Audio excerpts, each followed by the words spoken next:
I Okay. love it. All right. Good starts.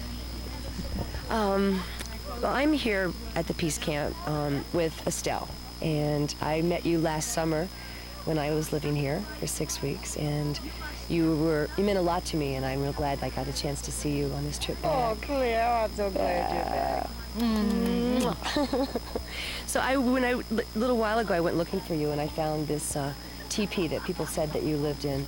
Tell me about that teepee. Well, the teepee, sadly, I haven't really lived in it, and we've just gotten it up, and we know so much more about teepees than we did before. But it's really not. The lodge poles are not big enough. It isn't as beautiful as it should be. But somebody's planning to live in it this winter if I don't, and that's really exciting. I think the most exciting thing about the teepee is that it's a circle, and then it's endless energy. And I think even just putting it up, just getting the poles up was like such an exciting, almost spiritual kind of happening. We had somebody bless the earth. An Indian woman did the most magnificent job of making it a really special place and invoking all the four corners of the earth and the animals from all the different corners of the earth. And it was, you do this circle, and we do 4 circles, and we became the animals, the animal spirits that she was calling on to give it more meaning.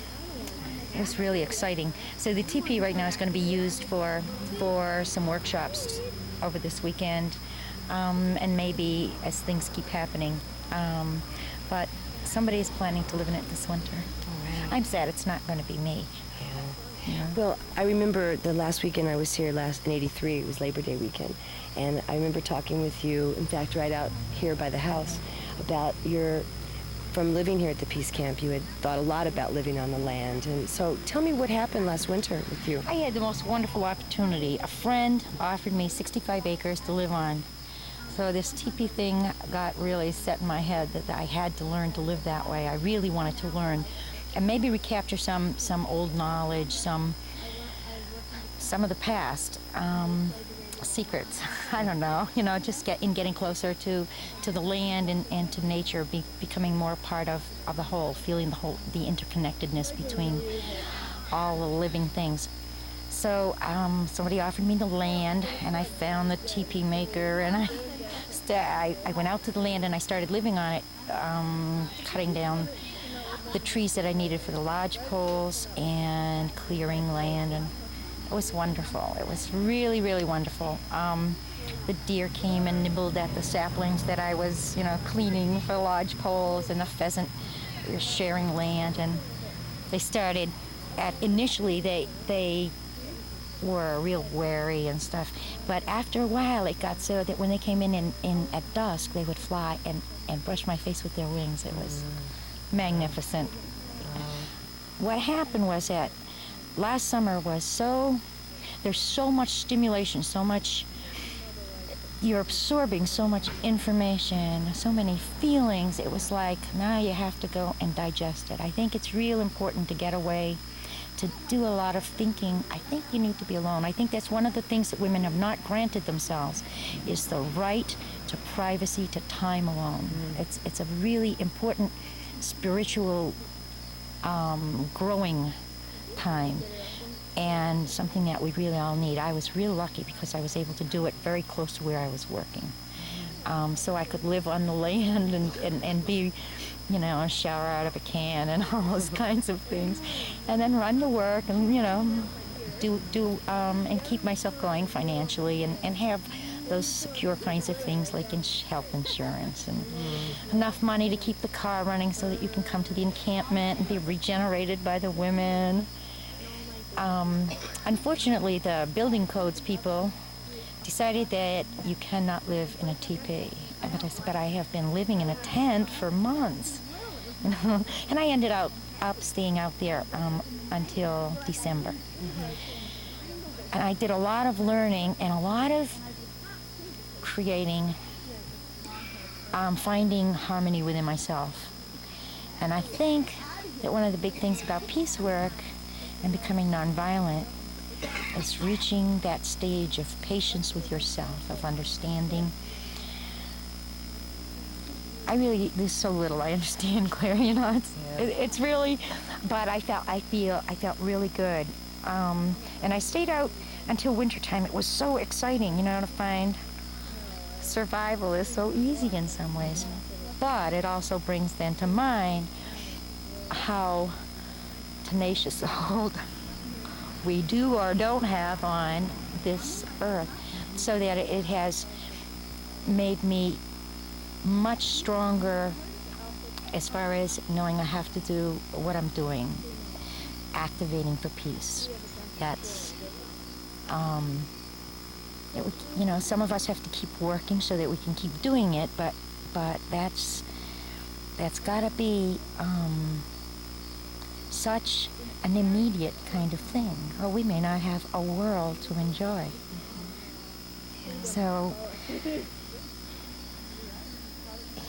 yeah, it's hard to think of, but spiritually I think that we have to have hope. All our past generations have had hope for the future generations. And I think if we believe that enough, we will find ways to create a possibility for a future. And I want to live. You know, I've had these wonderful conversations with kids. The town's young people were up at the fence one night just recently, and we were circling and singing, and a couple of the boys got real energetic and started riding their bikes around the circle and really spitting some. It was, you know, they found that real empowering. So we changed the circle and we faced out and we I think maybe confronted them with, hey, we're real human beings, you know, we're standing here and we really don't necessarily like what you're doing, but we're going to be real gentle about how we handle this. So then we began to snake around so that it was, you know, we were just a little bit less of a target. And we sang, and then we began to sing to them.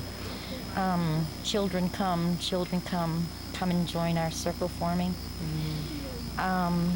Tears we shed, laughter sharing, celebrate our strength. And some things then did begin to happen. They kind of stayed back a little bit. And then we started, somebody came up with a radio. And so it was a good opportunity to talk about breakdancing, which some of them were obviously into, and to ask for some instructions. And then that kind of broke the ice. There was still a lot of animosity. Things like they believe that we're not clean, you know. We don't take showers, and we don't shave, which is, you know, really horrible kinds of things. But we got to talking, and apparently in the schools, some of the information that was put together last fall, they were familiar with. And their thing, some of the children were saying, well, there's no hope, you know, I just hope we die fast. And I think that we have to keep remembering, we don't want to die, we want to live. And that hope, we have to have hope. We have to believe that we can do this, that we can change people. It's only one Earth. You told me earlier about a wonderful story about some young men. Could you tell me about that again? It's real. It feels so good this year to meet some of the people who last year were antagonists. Pam and I had gone out to do some errands. We were coming back from Geneva. We were going to stop to pick up some hay. All right, we have a fairly small truck, and we were picking up a number of bales of hay. So there were these two young men, and we had to have this whole consensus decision as to whether or not we should pick up hitchhikers as part of our obligation as you know, community residents, you know. These might be our kids, you know, somebody would pick them up. So we pick up these two young men. We said, well, we're going as far as the encampment. Is that okay? They say, oh, yeah, that's okay. So we say, well, first we have to stop and get this hay. They say, all right. So we go, and as we come into the farm, the family is gone, and they've left this one 10-year-old kid to put the hay on the truck. The hay has to be dropped out of the barn and to the ground and then lifted up into the truck. So one of the guys jump out of the truck, and one of them comes over and says, you know, I used to work here, and we'll load the truck up for you. And then he says, you know, I'm the asshole who hung his bare ass out the window all those times last summer. Wow. So they load the truck up, and it's this real unstable mound of, stacked up. And the two guys get up there, hold the mound on. We proceed to drive down here, and they're in a real precarious position, hanging onto the hay to keep from falling off the truck. And then we get here and we go, oh my gosh, what do we do now? How's the encampment going to feel about this? How do we feel about this? Now we're dropping these guys off. So it's such a funny kind of thing, but it does illustrate one of the things that there are a lot of changes. People are talking having some very different feelings out there. We've made an impact on the community, it seems like. Well, we've certainly, a lot of people are thinking, and I'm not sure that all the negative reaction that we get is all that bad. If in fact it starts dialogue and it makes people start to think, why would I want to live with this, this possibility behind me? Is it getting cool here? Yeah, I'm getting a little chilly too. I guess I have one more thing I'd like to ask you. Last year when I was here, you had these wonderful little bells that you tied on people. Oh, and Claire, have you lost your bell? My bell dissolved in January and fell off my arm. Could I have another? Could you tell me what it is that you tell people when you put it on? Always, never without saying, this bell rings on a green thread of hope, that all of the children sleeping in the night shall never have to awaken to death by a blinding flash of light. Powerful little bell. Keep them ringing. Good luck to you, all of us. Thanks. Good. It's so nice to talk with you. I get good energy. I wish I didn't have the thing for the camera. Well, you forget about it, see? You forget about it and you just go. Okay. Yeah. I never can find the words. It's like all of a sudden I can never talk with grown-ups before. Children.